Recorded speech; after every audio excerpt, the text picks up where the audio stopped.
I'm Christopher Titus. And this is the Armageddon update. So far in 2025, we've had wildfires burn down Los Angeles in January. And then this week, it snowed in Florida. Feet of snow. And then the guy that tried to end America was sworn in as the leader of America on Martin Luther King Day.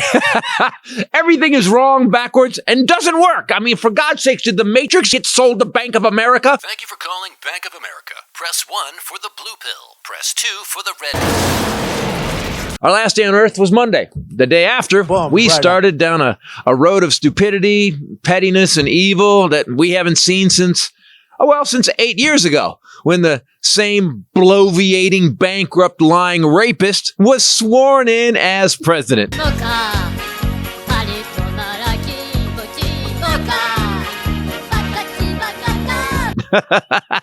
The guy who had 1 million Americans die under his watch with his COVID incompetence, well, that same guy, president convicted felon, defiled the Oval Office for a second time on Monday.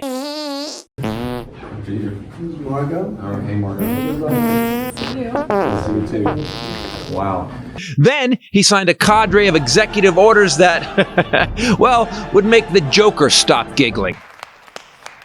He signed executive orders declaring that the border was a national emergency, putting the military on the border. Yes, he actually killed birthright citizenship, which, by the way, people, happens to be enshrined in the Constitution. And President convicted felon's mother happens to be an immigrant. He's first generation. He suspended refugee resettlement, closing the border for asylum seekers, restarting Title 42. Title 42 closes the border to anyone.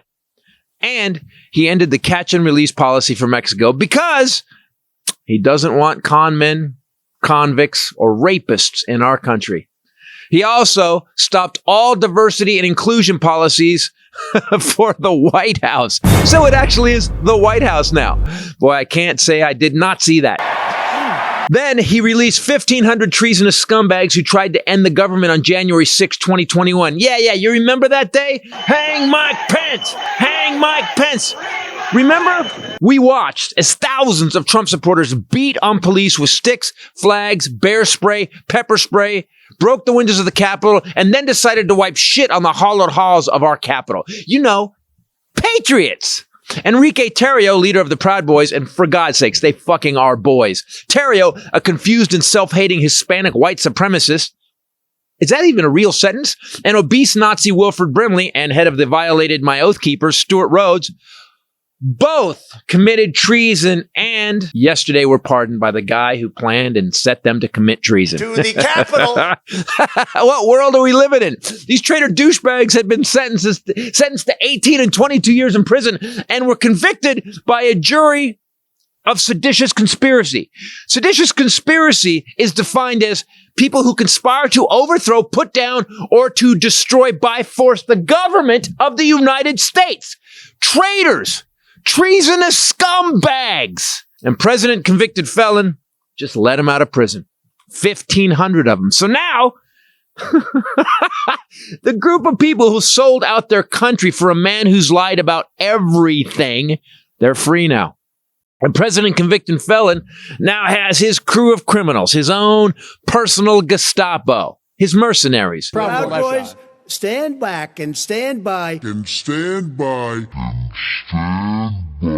And they're his because he let him out of prison. They owe him. And not only do they owe him, they know that if they attack, hurt, destroy, or even kill someone for President convicted felon, they get his get out of jail free card. It's week 1. Good game, idiots. I'm Christopher Titus, and this is the Armageddon update.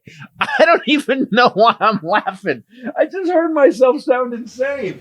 So basically, the guys that committed treason for the guy who planned the treason, we elected that guy president again, and then he let out the guys who committed treason for him out of prison, even though they committed treason. I don't even know what we're doing.